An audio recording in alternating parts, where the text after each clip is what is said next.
एक महिला को अपनी दीवार के अंदर किसी के रहने का शक होने लगा, लेकिन मामला तब खतरनाक हो गया जब वह रात में नींद में उठकर उस छेद के पास जाने लगी। उसे लगता था कि वह सपने देख रही है, लेकिन सच्चाई इससे कहीं ज्यादा डरावनी थी। दीवार के अंदर जो था वह धीरे धीरे उसे अपनी तरफ खींच रहा था। कहानी की शुरुआत एक महिला से होती है जो अपनी रसोई में खड़ी होती है। उसका फोन लगातार बज रहा होता है, लेकिन वह कॉल उठाने के बजाय अपनी उंगली पर लगी चोट पर फर्स्ट एड कर रही होती है। कॉल करने वाला उसका पुराना प्रेमी होता है जो वॉइस मैसेज में उसे याद करने और उससे बात करने की गुहार लगा रहा होता है। उसकी बातों से यह भी पता चलता है कि उस महिला की जिंदगी में कोई दूसरा आदमी भी आया था, जिसकी वजह से उनका रिश्ता टूट गया था। महिला का नाम स्टेफनी था। वह रसोई से निकलकर लिविंग रूम की ओर जाती है, लेकिन अचानक उसका संतुलन बिगड़ जाता है और उसके हाथ से स्पेगेटी की प्लेट गिर जाती है। खाना पूरे फर्श पर फैल जाता है। जब वह उसे साफ करने लगती है तो उसकी नजर फर्श पर गिरे खून की 2 बूंदों पर पड़ती है। वह सफाई का सामान लाकर उन्हें मिटाने की कोशिश करती है, लेकिन खून साफ होने के बजाय और ज्यादा फैल जाता है। अब उसके पास खाने के लिए कुछ नहीं बचता। वह फ्रिज खोलती है, लेकिन उसमें कुछ भी नहीं होता। थोड़ी देर बाद फिर से फ्रिज चेक करती है, लेकिन इस बार भी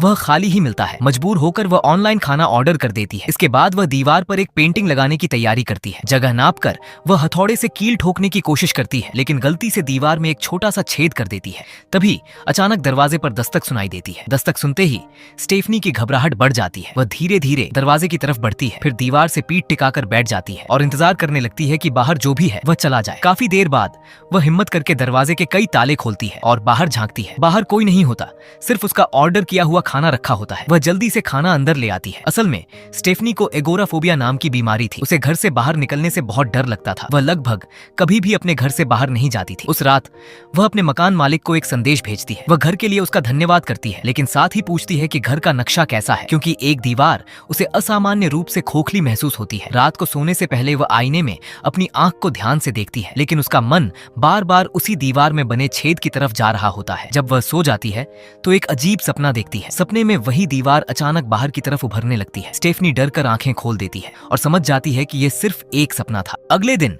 उसकी ऑनलाइन थेरेपी सेशन होती है। उसकी थेरेपिस्ट उसे समझाती है कि अब समय आ गया है कि वह अपने डर का सामना करे और खुद क्लिनिक आकर उससे मिले। स्टेफनी खांसते हुए उसकी बात सुनती है। थेरेपिस्ट सुझाव देती है कि यह बाहर निकलने का अच्छा मौका होगा और वह रास्ते में मेडिकल स्टोर से दवा भी ले सकती है। स्टेफनी मुस्कुराकर हामी भर देती है, लेकिन उसके चेहरे के पीछे छिपा डर साफ दिखाई देता है। कॉल खत्म होने के बाद वह तैयार होती है, चाबियां हाथ में लेती है और दरवाजे के सामने खड़ी हो जाती है। लेकिन जैसे ही बाहर निकलने का समय आता है उसकी घबराहट इतनी बढ़ जाती है कि वह कदम ही नहीं उठा पाती। तभी उसे फिर खांसी आती है। इस बार उसे ऐसा लगता है जैसे दीवार के अंदर से भी किसी के खांसने की आवाज आई हो, लेकिन वह उस पर ज्यादा ध्यान नहीं देती। अपने मन को शांत करने के लिए वह गाइडेड मेडिटेशन शुरू करती है। मेडिटेशन में उसे एक खुशहाल जगह की कल्पना करने को कहा जाता है। वहाँ एक सिंहासन मौजूद होता है और उसे उस सिंहासन पर बैठकर आराम करने के लिए कहा जाता है। तभी दरवाजे की घंटी बजती है। उसका ऑर्डर किया हुआ कफ सिरप और चॉकलेट आ जाता है। रात को सोने से पहले जब वह दीवार के पास से गुजरती है तो उसे उस छोटे से छेद में से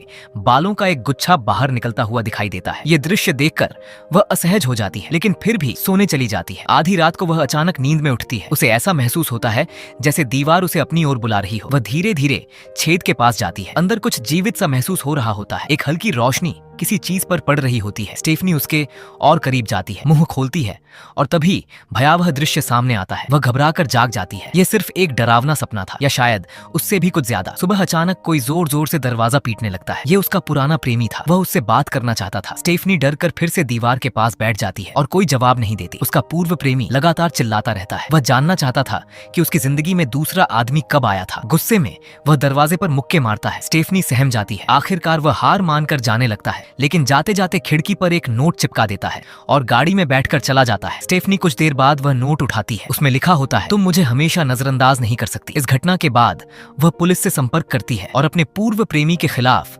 रेस्ट्रेनिंग ऑर्डर हासिल कर लेती है। पुलिस अधिकारी उसे सलाह देता है कि क्योंकि वह अकेली रहती है इसलिए घर में सुरक्षा कैमरा लगवा ले। स्टेफनी ऐसा ही करती है और घर में कैमरा स्थापित कर देती है। इस दौरान उसकी खांसी लगातार बढ़ती जा रही थी। एक रात वह बाथरूम में जाकर कफ सिरप पीती है। तभी दीवार के भीतर से अजीब गड़गड़ाहट और जानवर जैसी आवाजें सुनाई देने लगती हैं। दीवार से कोई तरल पदार्थ रिसने लगता है और उसमें दरारें भी पड़ने लगती हैं। उसी समय उसे मकान मालिक का संदेश मिलता है। वह बताता है कि घर में पहले कुछ गुप्त मरम्मत का काम हुआ था और वास्तव में वह दीवार वहाँ होनी ही नहीं चाहिए थी। मकान मालिक को यह बात रोमांचक लगती थी, लेकिन स्टेफनी को यह सब बेहद डरावना महसूस होता है। उस रात वह किसी तरह उसी दीवार के नीचे सो जाती है। सुबह उठकर जब वह अपने कमरे की तरफ जाती है तो उसके पैर के नीचे कुछ चटकता है। नीचे देखने पर उसे एक इंसानी दांत दिखाई देता है। वह बुरी तरह डर जाती है। घबराकर वह अपने सारे दांत गिनने लगती है ताकि यह सुनिश्चित कर सके कि वह दांत उसका नहीं है। इसके बाद वह एक कमरे में जाकर खुद को बंद कर लेती है। बाहर दीवार के भीतर से आने वाली भयानक आवाजें लगातार तेज होती जाती हैं। जवाब खोजने के लिए वह अपने सुरक्षा कैमरे की रिकॉर्डिंग देखने का फैसला करती है। रिकॉर्डिंग देखकर उसके पैरों तले जमीन खिसक जाती है। वीडियो में दिखाई देता है कि रात के समय